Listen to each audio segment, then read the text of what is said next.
बागेश्वर धाम की। दोस्तों, मध्य प्रदेश के छतरपुर जिले के ग्राम गढ़ा में स्थित श्री बालाजी के प्रसिद्ध तीर्थ स्थल बागेश्वर धाम के युवा संत धीरेन्द्र कृष्ण शास्त्री आज किसी पहचान की मोहताज नहीं है।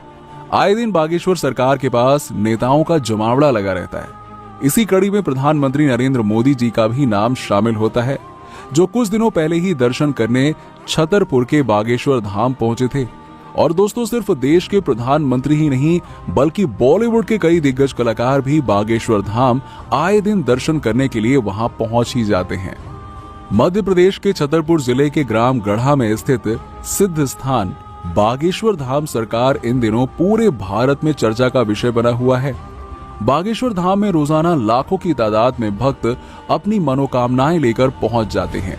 बताया जा रहा है कि बागेश्वर धाम के मुख्य पंडित धीरेन्द्र कृष्ण शास्त्री भक्त को देखकर ही बता देते हैं कि उनके मन में क्या चल रहा है। बागेश्वर धाम में आप जैसे ही पहुंचते हैं, आपके ऊपर जो भी साया होता है वो अपने आप ही उतर जाता है। महाराज धाम पर आए हर एक व्यक्ति के मन की बात जान लेते हैं और उनके दुखों को दूर करने के उपाय भी बता देते हैं। इतना ही नहीं, पंडित धीरेन्द्र कृष्ण शास्त्री की कृपा से धाम में हर दिन भंडारा चालू रहता है। पंडित धीरेन्द्र कृष्ण शास्त्री जी का जन्म 4 जुलाई 1996 में छतरपुर जिले के एक छोटे से गांव ग्राम गढ़ा में हुआ था। पंडित धीरेन्द्र कृष्ण शास्त्री का बचपन यहीं उनके गांव गढ़ा में भी था। बताया जाता है कि वो बचपन से ही बहुत धीर और दयालु थे। धीरेन्द्र कृष्ण शास्त्री का जन्म एक सामान्य परिवार में हुआ था। उनके पिता का नाम राम करपाल गर्ग था। उनकी माताजी का नाम सरोज गर्ग है। उनके दादाजी का नाम भगवान दास गर्ग है। पंडित धीरेन्द्र शास्त्री जी के दादाजी बहुत अच्छे विद्वान थे। वो निर्मोही अखाड़े से जुड़े हुए थे। पंडित धीरेन्द्र कृष्ण शास्त्री अपने दादाजी को ही अपना गुरु मानते थे और उन्होंने ही उन्हें रामायण और भगवत गीता का अध्ययन करना सिखाया। पंडित धीरेन्द्र कृष्ण शास्त्री एक गरीब परिवार से थे, इसलिए उनको उच्च शिक्षा प्राप्त नहीं हो पाई। वो सरकारी स्कूल में ही पढ़े। पंडित धीरेन्द्र कृष्ण शास्त्री ने 8वीं तक की पढ़ाई अपने गांव में ही की। इसके बाद की पढ़ाई के लिए वो 5 किलोमीटर पैदल चलकर गंज में आते थे। उन्होंने 12वीं तक की पढ़ाई गंज से ही की थी और बीए प्राइवेट किया। इसके बाद वो समाज सेवा और मानव सेवा में लग गए और पढ़ाई छोड़ दी। बताया जाता है कि पंडित धीरेन्द्र कृष्ण शास्त्री का परिवार बहुत गरीब था। उनके भाई और बहन भी साथ साथ रहते थे। पंडित धीरेन्द्र कृष्ण शास्त्री ने 9 साल की उम्र से ही बालाजी सरकार की सेवा करना शुरू कर दिया था। उनसे पहले उनके दादाजी बालाजी सरकार का दरबार चलाया करते थे और धीरे धीरे वो 12 साल की उम्र से हनुमान जी की कृपा से भागवत गीता का प्रवचन देने लगे और वहीं बालाजी के दरबार में साधना किया करते थे। इसी साधना का उन पर ऐसा असर हुआ कि बालाजी की कृपा से उन्हें अनेकों सिद्धियां प्राप्त हुई। राम बोलो, सीताराम सब लोग, सीताराम सीताराम। आप में से कोई पत्रकार हमारे चाचा जी का नाम बता सकता है?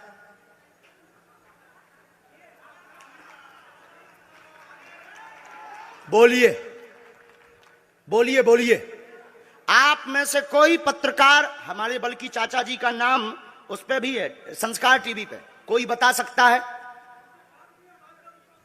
बोलो बोलो, वरना आज के बाद अंधविश्वासी कहना बंद कर देना।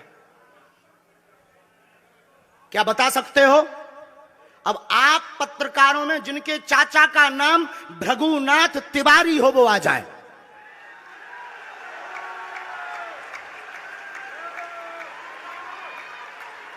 आपके चाचा का नाम भृगुनाथ तिवारी है?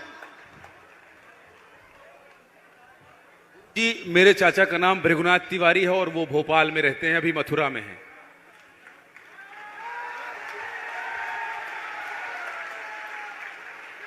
आज लेकिन हमने लास्ट अनुमति ली है अपने बालाजी से।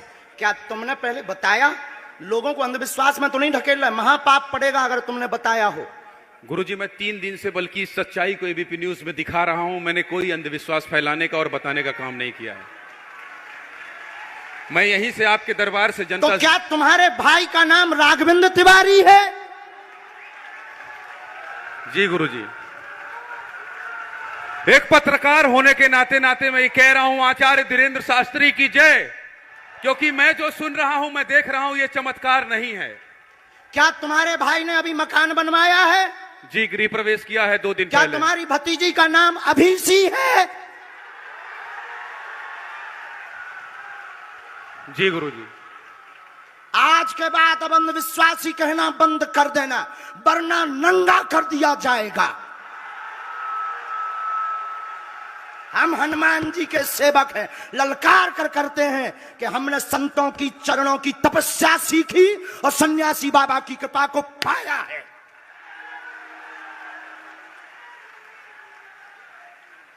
जो भ्रम फैला रहे, आज के बाद भ्रम बंद कर देना। और आज के बाद हम किसी को प्रमाण पत्र नहीं देंगे, न सफाई देंगे, ये शपथ गद्दी से खा रहे हैं।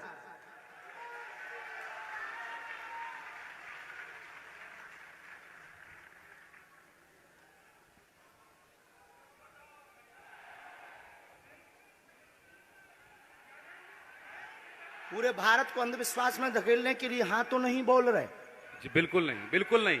मैं बहुत जिम्मेदारी से कह रहा हूं और मैं 3 दिन से इस सच्चाई का पता लगा रहा था। और एबीपी न्यूज के बाद अब हम कभी भी किसी से हमें प्रमाण पत्र की आवश्यकता नहीं है। आज पूरी नेशनल मीडिया के सामने हमें जो कहना था कर लिया, फर्स्ट और लास्ट है। अब आपका एक प्रश्न हम बताएंगे और आज के दरबार को, क्योंकि हम पूर्ण होश में नहीं है, इसलिए आज के दरबार को हम बालाजी की अनुमति से आए थे और आज के दरबार को हम इसी के साथ विराम करेंगे। कल 4 घंटे दरबार लगाएंगे।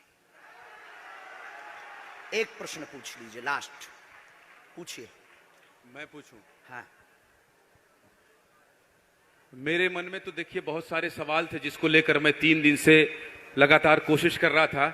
मैं इसी मीडिया में, इसी पत्रकारिता क्षेत्र में और क्या कर सकता हूं, क्योंकि मैं देश और समाज के लिए सेवा करना चाहता हूं इसी फील्ड में रहकर। उसको लेकर पदोन्नति का प्रश्न है, कृपा होगी पत्रकार में, इस मंत्र का जाप करें, आशीर्वाद है। और रुकिए,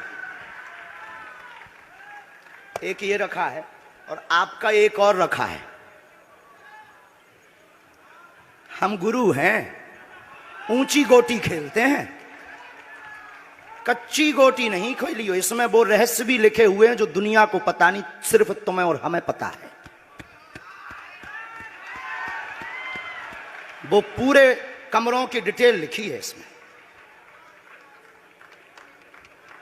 और ये धमकी नहीं है, सिर्फ आधा पढ़वा करके आपको हम संतुष्ट कर देंगे और पर्चा वापस ले लेंगे।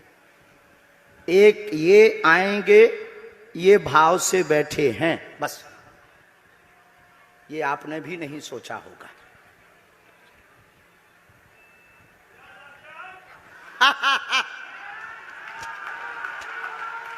और ये हम पहले से गोटी रखे थे कि इस गोटी को भी हम मारेंगे।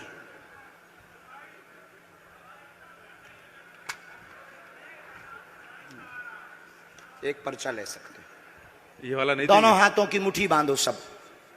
आज चूंकि हमें उतनी ज्यादा शारीरिक हमें गुरुजी से आज्ञा लेनी पड़ी, क्योंकि हमें कसौटी पर उतरना था, तो गुरुजी से हमें आज्ञा लेनी पड़ी। और हमारे गुरुजी ने सुबह 7:30 बजे कह दिया था, बेटा जाओ झंडा गाड़ कर आओगे सनातन का। दोनों हाथों की मुट्ठी बांध लीजिए सभी।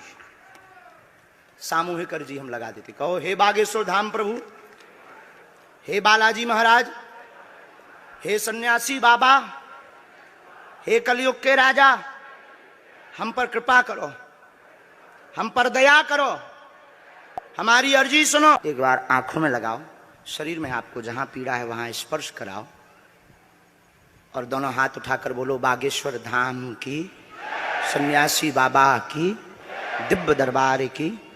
आपकी बहन अर्जी स्वीकार हो गई है, वो काम हो जाएगा। कल हम आपकी अर्जी लगा देंगे। बाकी हमारे जोश में जो भी बुरा निकला हो तो हम भैया यही कहते हैं कि हमें होश नहीं रहता है। बोलने वाला कोई और था, वो बोलकर चला गया।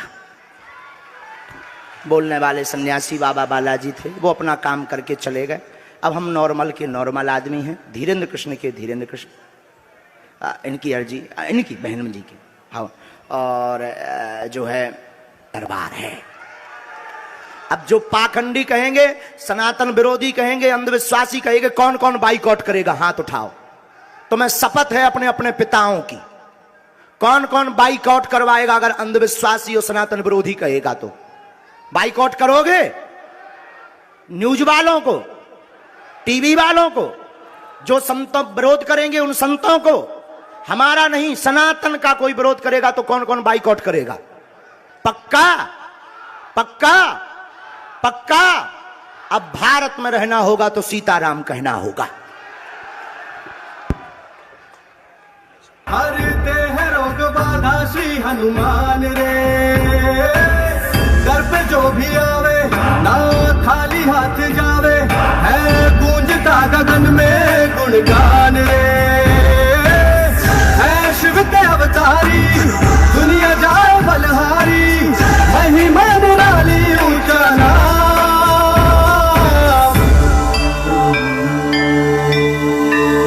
बागेश्वर धाम, बागेश्वर धाम, बिगड़े बनेंगे सबके काम। बागेश्वर धाम, बागेश्वर धाम की जय।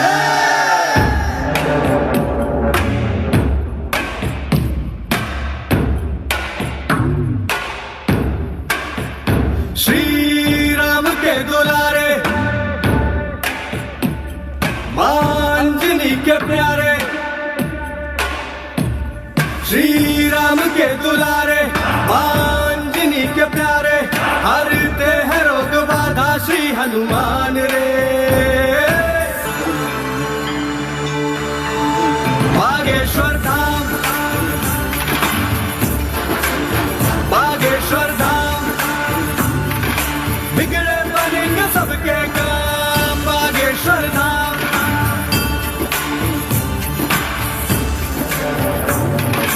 करिए कृपा शरण में लीजिए, तन मन दोष मुक्त कर दीजिए। जय पिंगाक्ष अतुल बलधारी, संत सहाय असुर संगारी। करिए कृपा शरण में लीजिए, तन मन दोष मुक्त कर दीजिए। जय पिंगाक्ष अतुल बलधारी, संत सहाय असुर संगारी।